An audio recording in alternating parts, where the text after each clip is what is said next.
So that we cover much ground, I decided to start earlier than the set time. My name is George Essien.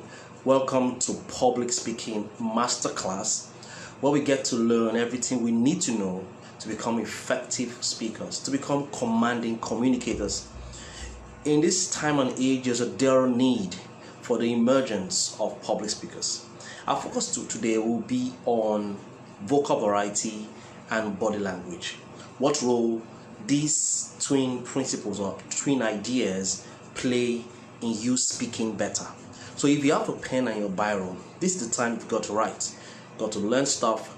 And beyond just writing and learning, I would also encourage you to apply the knowledge that you will learn from the ideas we share. So let's talk today about vocal variety and body language.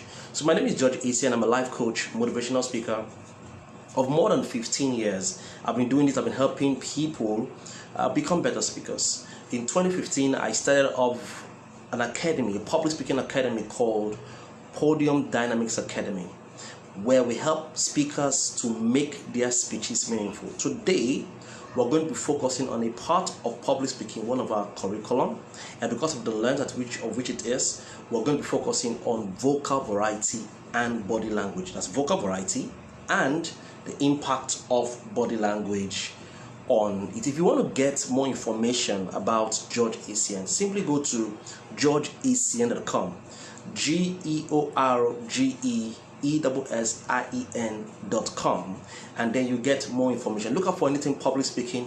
You can get products. You can also download free audio materials that will help you improve your public speaking. I have a free audio I'll give to you. If you go online to georgeessien.com, look up for free products and click, I'll give you a free product on how to overcome stage fright.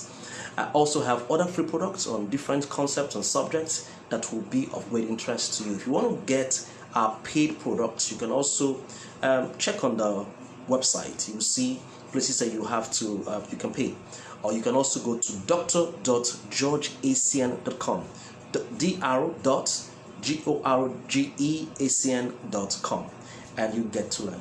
So let's begin today's lecture. The first thing I'd like you to put down, document in your notes, is the impact we have on audiences. When it comes to the impact we have on audiences, three things matter. The first thing that matters is your tonality, the way you sound, the tone. Oftentimes we tell people it's not necessarily what you say that's important, but how you sound. How do you sound? We call it tonality in public speaking. We also call it vocal variety. And guess what? It constitutes 38% of the impact. Every time you speak, whether it's in a seminar, an event, wherever, the impact you will have on the audience, 38% of the impact and influence you will have on the audience will come from your tonality. The next important part in public speaking and in influence is your body language. And records have it, scientists have it, that 55% of the impact you will have on any audience will come from your body language, what we technically call your physiology. So it's important you pay attention. So that means that when you speak in any forum or any fora, when you stand, people will be influenced and swayed, moved, inspired by the way you use your body. Your body, your physiology plays a very, very impactful role in the psychological impact you have on the audience. And interestingly, words are the third part of influence when it comes to public speaking, yet they only constitute 7%. So let's go over the statistics. Tonality constitutes 38%, your body language constitutes 55%, and words, as important as it seemingly seems to be, does constitute 7%. This is what, and ideally, in public speaking, content is not king. What did I say? In public speaking, content, your particular attention to content is not really as important as you make it to look like. Content isn't king in public speaking. Maybe in speech writing, content is king. Maybe in copywriting, content is king. Maybe in proposal or project writing, content is king. But in public speaking, content is king. Content is just print. So what's king in public speaking? In public speaking, delivery is king. How you are able to deliver the content in a manner that impacts people is what is king. So that's why emphasis in public speaking is not necessarily on the words that you say, but on your tonality, your vocal variety, and your body language. So again, content is not king in public speaking, delivery is king. So you have to get that carefully. So you see a guy very intelligent, a professor, very smart, he has great content, he has a lot of ideas. However, when he stands to speak in public, he has issues. Nobody's connecting with him, nobody's able to get any stuff because he thinks that content is king. But in public speaking, the person who is passionate, who has great tonality, who has great physiology and congruency in his body will be more impactful and more memorable to the audience. So content is not king in public speaking, just brings, delivery is king. If you're taking down notes, another thing I'd like you to write down. Speaking is both an art and an act. A-R-T, an art and an act. That means that it is something very theatric about speaking, very artistic about speaking. You've got to refine your words, be a lot more expressive in your tonality, dance and dramatize your ideas, do a lot of theatrics on stage, because speaking is an art and speaking is also an act. You act, you get into character and you act on stage. This is very important because in public speaking, content is not king, just prince. Public speaking, delivery is king. So what is vocal variety? For those of you who are writing, vocal variety is a term used by speakers to describe the variations of sounds created by speaking. The variations of sound. When you are sad, can we hear that you are sad in your speaking? When you are excited, can we know that you are excited, enthusiastic when you're speaking? Those various shades of meaning that you bring to speaking is what we call vocal variety. Technical terms for vocal variety are, you want to write this down, expression. So oftentimes when I speak to my student, I say to them, I don't like your expression. You've got to express yourself some more. Project your voice. I'm referring to their vocal variety. Or maybe I could use the term inflection. So another term used for public speaking is inflection. When I say I don't like your inflection, I'm referring to your vocal variety. Or maybe I use the technical term prosody, P-R-O-S-O-D-Y. When I say I don't like your prosody, what I'm referring to is your vocal variety. If I use the word tonality, I'm also referring to your vocal variety. So it's important that you pay attention to your vocal variety because it determines your influence. Great speakers know how to use their voice to influence people. Your voice is your tool of influence and you must learn how to use it. Now, an effective vocal variety speech is a speech where you convey your emotions through your voice to your audience. If I'm speaking to an audience, whatever they are, wherever they are, the idea is I should speak and get them to learn a few things from me. Now, there's something I'd like you to write down. In our public speaking school, we teach this emphatically and repeatedly.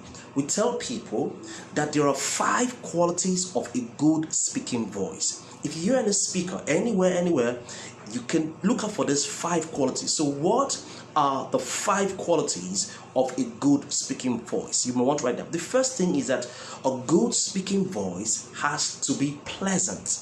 Pleasant, that's the first thing. Pleasant means conveying a sense of friendliness. Have you ever spoken to someone before and the person sounds very irritable, very petulant, or very obnoxious in his approach? His voice is irritating to the ears. You must train your voice to become a delight to people's ears, a delight to listen to. A good speaking voice must be pleasant, conveying a sense of friendliness. Let me give you another quality of a good speaking voice. A good speaking voice must be natural, reflecting the personality and the true personality and the sincerity of the speaker. What do I mean by natural? Now, this is where I'm going to offend some of my public speaking colleagues or teachers. There's so much emphasis on diction, on sounding American or British in a lot of public speaking classes. While that is not bad, but that truly is not the essence of public speaking. The true essence of public speaking in the marketplace, in wherever you are, is persuasion, the ability to deliver your message in such a way people can respond to you. So do not attempt or try to speak British or to speak American, to speak in a manner that is sounding very funny, because there's no way you can speak better than the American or speak better than the British. You would always sound like a caricature. You sound like a cheap imitation. I mean, you see a lot of speakers, trainers, train their students to speak American or speak British, or train children, you always still sound British. I mean, imagine you going to America and trying to sound like them. You sound funny. Here's what you should do. There is such a thing as sophisticated Nigerian English. There's also such a thing as sophisticated British English, or sophisticated Ghanaian English, sophisticated South African English, Kenyan English. You can speak refined English. Be natural.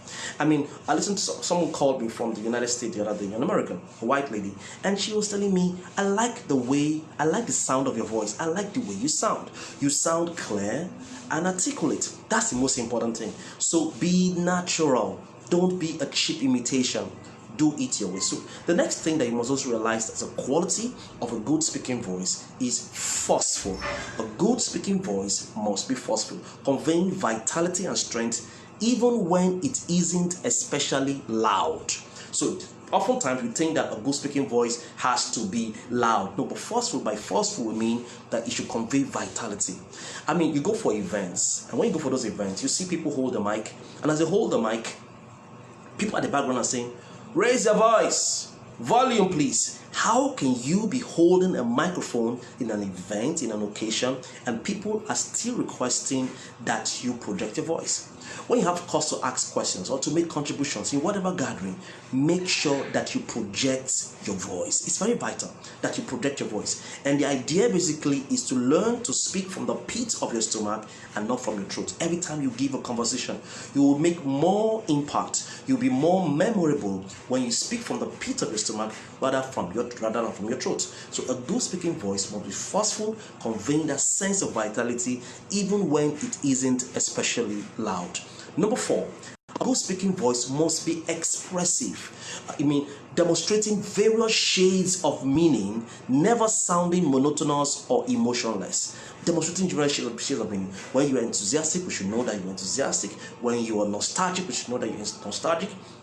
When you're excited, we should know that. And finally, a good speaking voice must be easily heard as a result of proper volume and clear articulation. Does this make sense to you? So those are the 5 qualities of a good speaking voice. Let's go over them. First, a good speaking voice has to be pleasant. A good speaking voice has to be natural. A good speaking voice has to be forceful. A good speaking voice has to be easily heard. Remember, the impact you have on any audience will come from your tonality. You've got to have the right tone. 38% of the impact and the influence you have on any audience will come from your tone and your body language. Also, let's go now. The next important thing I want to share is very, very important. If you have not been listening, this is the time to listen. I like to draw a circle.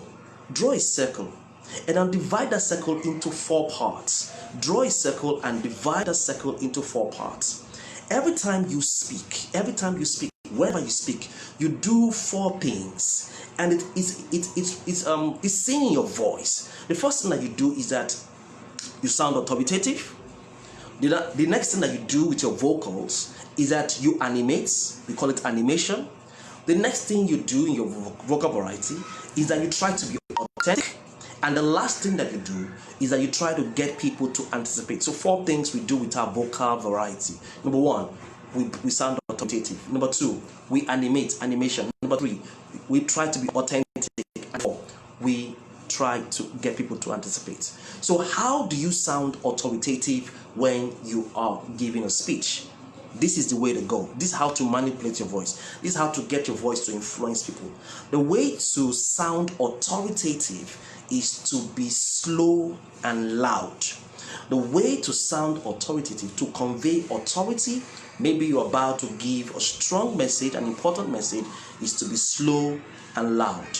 How do you animate? How do you sound enthusiastic? How do you sound excited? The way to sound excited in public speaking is to be fast and loud. We call it animation. If you want to motivate people, to inspire people, you want to pitch something, you want to get investors to buy in, sales your customers to buy your product, then you've got to learn to be fast and loud. That's animation. The next thing you want to do in order to convey the emotion of authenticity is to be slow and soft, almost sounding in whispers. We call it authenticity. So you want to sound authentic, you want to sound sincere, then you are slow and soft. And the last thing you always want to do, and usually would do, is to be fast and soft. That's when you want to get people to anticipate you. Now, why is this very, very important? Why is this very important? A good speaker knows when to be slow and loud, authoritative. He knows when to be fast and loud, animated. He knows when to be slow and soft, authentic. And he knows when to be fast and soft. This makes you a rich, engaging speaker. Don't be monotonous. Don't say, no, that's not my style. My style is to sound soft. You've got to be energetic, because 38% of the impact you have on any audience will come from your tonality, not your content. No matter how good your content is, if you do not know how to use your voice to animate, if you don't know how to use your voice to sound authoritative, if you don't know how to use your voice to sound authentic, like I'm doing now, to sound sincere, if you don't know how to use your voice to get people to anticipate, you will really not make any impact. A few times I'd like you to list down, if you're writing down notes, how is our vocal variety created? There are 5 ways. One, we call it cadence. CADENCY. How you end your sentence, we call it cadence. Speed, how you pace your speech, we call it speech. We call it speed, and it's important in speaking. Volume, how you sound, also adds to the creation of your vocal variety. Pitch, the height of your pitch, of your speeches, of your words, of your tone, and then duration. All of these things make your vocal variety. Take this as down as notes. For you to have quality good speaking, learn how to breathe. Now that's one thing we don't learn to do. But good speakers and good trainers, they know how to, breathe in and breathe out. Breathe in and breathe out. Can you just do that exercise right now? Sometimes we are very, very, very tonal and from our throat. We've got to learn to be more expressive from the pit of our stomach, and to do that, and to effectively do that, is to speak from the pit of your stomach, as in from your colon. The colon, your voice is supported by the colon of your now, so learn to do that, and you do a fantastic job. Another reason people don't speak so well, or their voice doesn't come out effective, is because of their posture. Now, posture, that is how you stand, has a great impact on your voice. There's a way to stand. There's an executive pose. And when you join a class, physical class, we show you the executive pose. We show you a speaking pose, so that when you stand, your voice comes out loud and stronger and sharp and more impactful. Now, for maximum impact, you chest out and then project your voice. Your posture plays a major role in your speaking. A few other things I'd like to share with you about vocal variety that makes you become a lot more expressive. There was something I learned early in life that enabled me to speak better, and that is called pauses. If you've been following me and you've been learning from me for a while, I've taught you this severally. I've taught you about the impact of pauses. Pauses, that's it, to pause, a brief silence. Pauses brings a lot of beauty and impact into your tone and into your speech. And you've got to learn to use pauses. For example, every time I want to make or give a very important quote, a statistics from a journal, I want to say something that is very important, the appropriate thing to do as a speaker to give that statement some weight, some tonal and some vocal variety is to pause. Pause at the beginning of the sentence and pause after you've ended. In other words, before I make a sentence, before I make a quote, I will pause, indicating to the audience that I'm about to say something very important. And then once I have said the statement, I can pause. I'll make the quote, I can pause, indicating to the audience that I've just said something very important. So you use pauses basically to emphasize a point. To emphasize a point by doing it at the beginning of a sentence and doing it at the end of a sentence. The next thing I use pauses to do is to enable you to breathe. Like I told you earlier, breathing helps to improve the quality of your voice. You use pauses to enable you to breathe. Another thing you use pauses for is to get the audience to totally assimilate what you have been teaching, what you're teaching. Another reason we use pauses, that pauses serve as punctuations in our speeches. The commas, the full stops, the exclamations are made pronouns because we use pauses. So I'm not saying you should overly use pauses, but I'm saying that sparsely but intelligently use pauses to enrich your speeches and to increase your vocal variety. Does it make sense to you? Now this is the part I like so much. We use pauses to attract attention. If, for example, I'm about to give a toast at a wedding and people are eating and clanging their plates, the best thing to do is to pause and wait for all eyes to be reverted towards you before you make your toast, before you give your toast. Whether it's in a small meeting or in a brief meeting, a pause will always attract attention. Try this. In your next meeting, stand on the podium for a while, I'm not saying for a long while, for 5 seconds, and see how people suddenly will start staring at you. The moment you get the attention of people, you can continue to speak. Never speak unless you have the attention of people. And that can only happen if you truly have and use pauses. Does it make sense to you? Now I want to give you a little assignment that will help you. The truth is that oftentimes when we have gisting partners, we have friends that we speak to.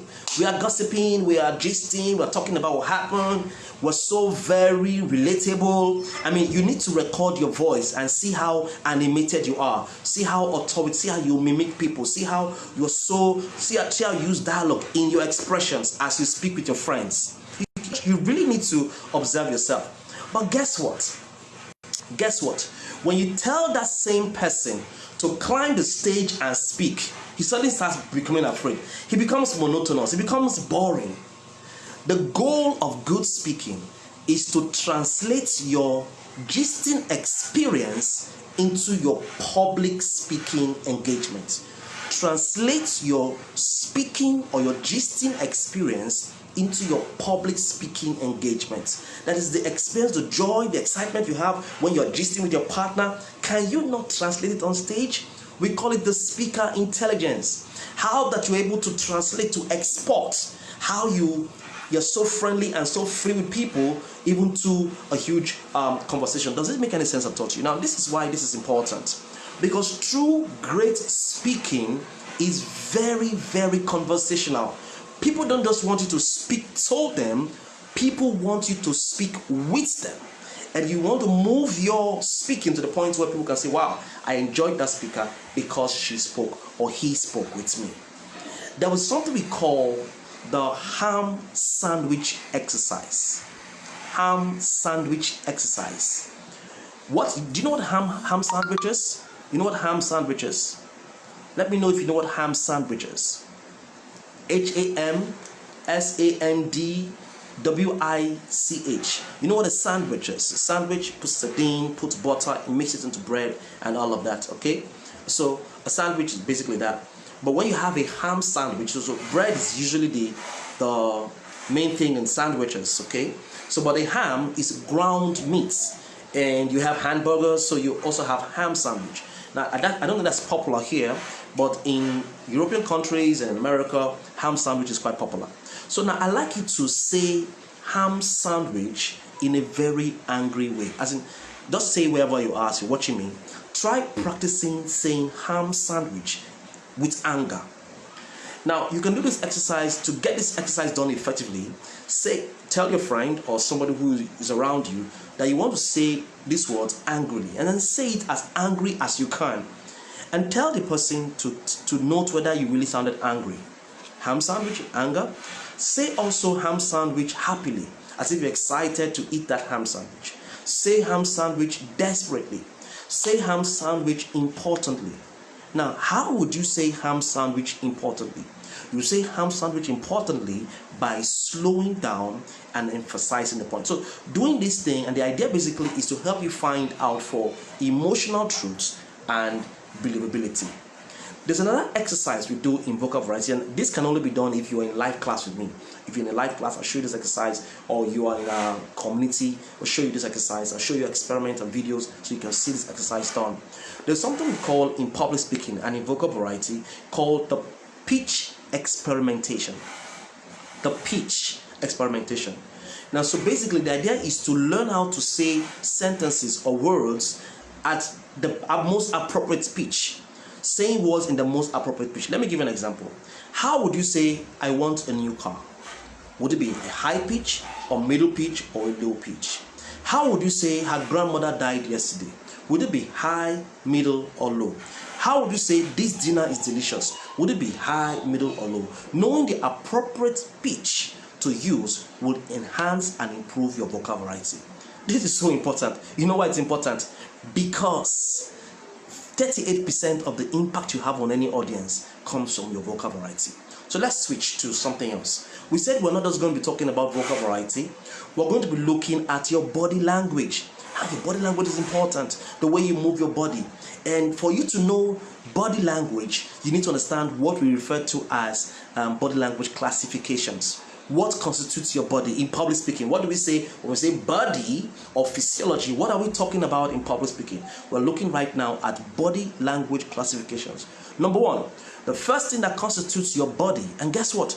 Your body constitutes 55% of the influence you have on the audience. So you can stand on the stage and just by moving your body greatly, you impact the audience. Your words only constitute 7%. So how do you go about that? What are the body language classifications? Number one, your eye contact. Learning how to use your eyes will change your speaking career. True. Why do you use your eyes? Your eyes is actually the window to your soul. And it reveals your authenticity. It reveals your sincerity. And the truth of the matter is that your eyes reflects your true emotion. Your eyes beyond that communicates value, communicates your message. So without you speaking, just by the audience staring at your eyes, they can know whether you're sincere, whether you're confident, whether you're proud, whether you're haughty, whether you're seductive or not. Learn to look at the audience eyes. All that theory that tells you to look at the heads of the audience is a false theory. It's not proper. Look out for one or two people, look at them carefully, make eye contact with them, and establish your connect with them through your eyes. Another reason we use the eyes in public speaking is because we want to reach the audience.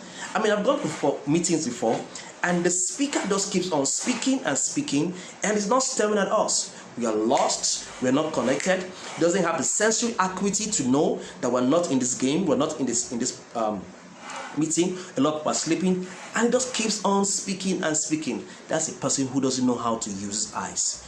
Your body has a language. So use the eyes not only to communicate sincerity and your message, you also use the eyes to get feedback from the audience. And feedback is what you use to better present to your audience. We call it sensory acuity.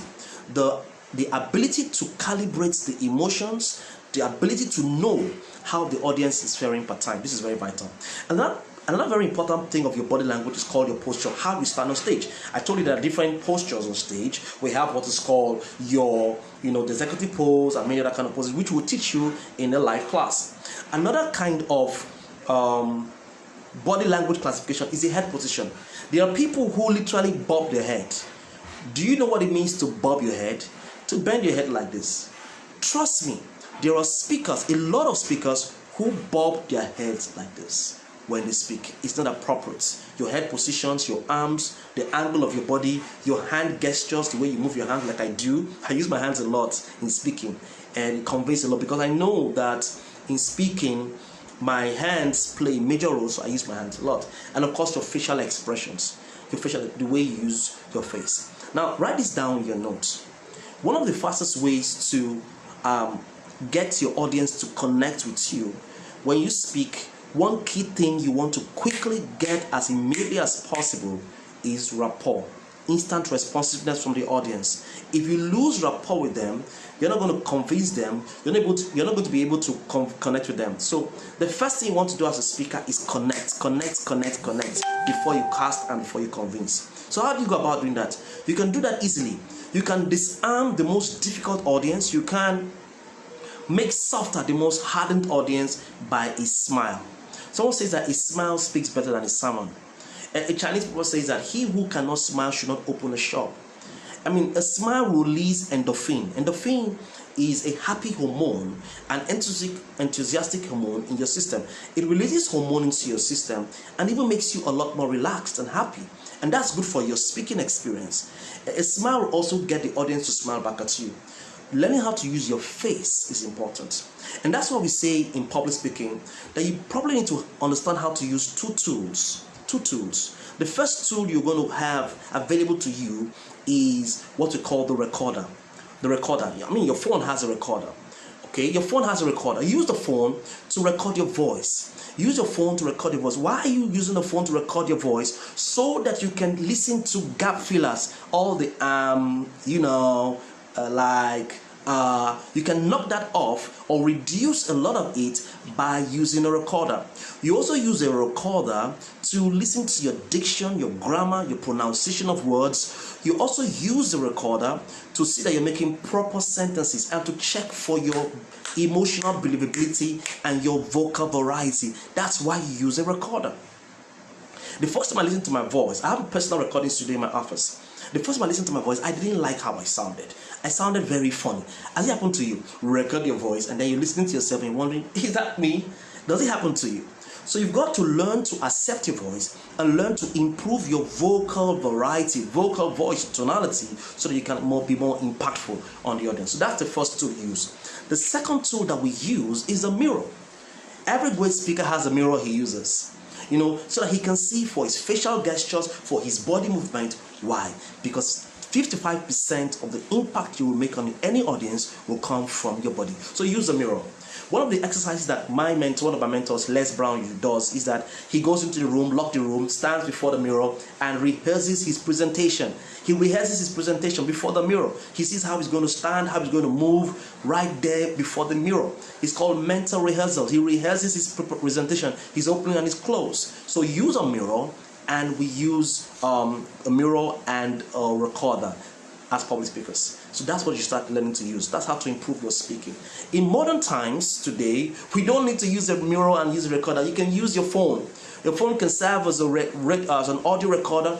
Your phone can also serve as a video recorder. You can start improving your speaking by recording your presentations 5 minutes, 10 minutes, and watching yourself and seeking how to improve. Or better still, you can get a public speaking coach who you send your videos to, where you've recorded yourself, so the person can assess you. At Podium Dynamics Academy, we have what is called the Speech Mastery Analyzer. Now, the Speech Mastery Analyzer is some kind of sheet that enables us assess every speaker. So if you send us your video recording, we would assess you and give you a score. The more videos you do, the more recordings you do, the better you will be at it. You start looking at our indices, where we tell you, okay, get to improve in your vocal variety, get to improve in your transition, get to improve on this or that. And that's how we get this going. So your facial expression. Now, in modern times also, we have mobile apps that you can use to improve yourself in speaking. And that's practically how to improve your speaking. Keep doing a lot of speeches. For example, we have Orai. ORAI is a mobile app you can download from your Google Play Store and put into your phone and rehearse your speaking. Get yourself to become better at speaking by downloading the app Orai. You can also download the app Umo, UMMO. Now, there are many mobile apps you can use. We have Be Fearless by Samsung. We have Mind Spark. These are great mobile apps you can begin using to improve yourself. To improve yourself in speaking, you want to use tools, mobile apps, the phone, recorder, and of course the mirror. Because you see, it helps you to become a lot better as a speaker. Now, so when we look at the body, I want to share a few things you need to do on stage as you speak. Number one, I've told you already, smile at the audience. You literally will disarm them, you warm them up, and you get to develop rapport with them. That's the first thing. Number two, establish eye contact with a few persons. Do you know that every time you speak, there's somebody in the audience that is rooting for you? Someone that's your fan, someone that wants you to do well. Not everybody wants you to do poorly. And do you know the interesting thing? A lot of times we think that audiences want us to do badly. No. Most times, a vast majority of the people who are listening to you want you to do well. Nobody wants to be belabored or be bored by your presentation. They want you to do well. So look up for them. Another important thing you want to do as a part of your body language is to gesticulate or to gesticulate with your hands, with your face, genuflections. Another thing that you want to do is to bring movement to your speech. Bring movement to your speech. How do you do that? One of those days, I had course to train a top entrepreneur. She was very successful. She has a massive business, and her first assignment was to give a speech, 5-minute speech. She started giving that speech, and I noticed something quickly. I noticed that she was pacing back and forth in her presentation. That got me. I told her, Madam, stop. Don't pace back and forth anymore. I want you to give a speech, and I don't want you to pace back and forth. Make sure that even if you move in speaking, you want to make sure that your movement is purposeful. So you don't just move, you move purposefully. And I got her to adjust her movement and to make it purposeful and stylish, and she got better results with the audience. And a lot of times in standard places like TED Talks or ECOWAS, United Nations, most major gatherings, you don't have a lantern for you to hide behind. And oftentimes, speakers who hide behind the lantern are not fully impactful on the audience. They have to depend more on their tonality than they would on their body language. And we keep emphasizing in public speaking school that the impact you have on your audience is more from your body language. So move away from the lantern and let people see your entire body, and then you'll be more impactful that way. So bring movement to your speech. Another thing to do that will make you very impactful is to encourage participation from the audience. Get them to respond to you. People want to be spoken with and not just told. To speak to any audience is presentation. To speak with an audience is interaction. And that's pretty much what I want to share with you today. I hope you got value. I hope you really got value today. But let me give you a few more tips that will help you to speak better and to use your vocals and to use your variety. Remember, I said that your body plays a major role in public speaking, and also your posture and your pose also plays a major role in your vocals. It helps improve your vocals. When speaking to a small audience, you want to use small gestures, not too much gestures, hand movement, facial expressions. But when speaking to a large audience, a huge audience, you want to use a lot of big gestures so that you can be visible and impact. That's worthy of note. Another thing I'd like you to know is that if you close your hands like this, you don't speak like this, you don't put your hands behind your back, or you don't put your hands into your pocket, or do any close-handed gestures, because that doesn't enable you to establish trust or develop rapport with the audience. However, open-handed gestures like speaking like this play a major role in helping you to be more impactful as a speaker. So body language also enables you to read the audience. If the audience are leaning backward, it means they are speculative and are trying to assess what you're saying. If the audience are leaning forward, it means that they are interested in what you're doing. If the audience are yawning, it means they are tired of what you're saying. If your audience are shifting, it means they are uncomfortable. You must be sensitive to the audience to know what is really going on with them. I appreciate your time today. I hope you got value, and I want you to reach out to me, ask me questions from the comment section. I'll see you next week. God bless.